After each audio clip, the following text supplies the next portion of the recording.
Judulnya silaturahmi di depan.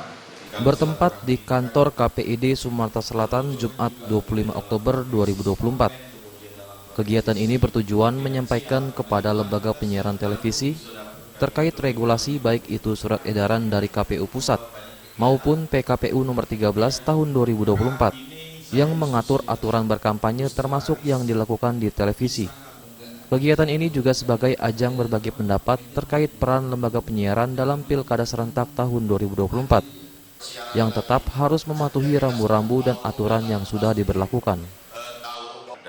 Ini adalah tujuannya untuk menyampaikan kepada teman-teman lembaga penyiaran soal regulasi yang ada. Kemarin kita sudah sampaikan melalui surat edaran dari KPU Pusat, lalu kemudian ada PKPU 13 2024 juga yang harus dipatuhi di situ.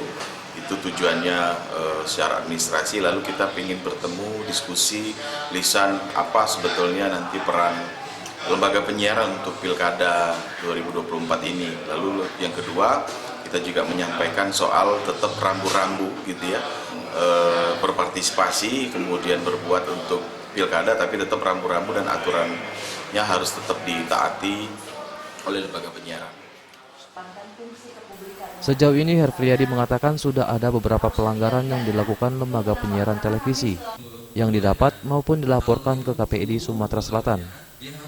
Ada sanksi yang diberikan berupa teguran, dan jika tetap terus melakukan pelanggaran, hukuman bisa mencapai pencabutan izin penyiaran.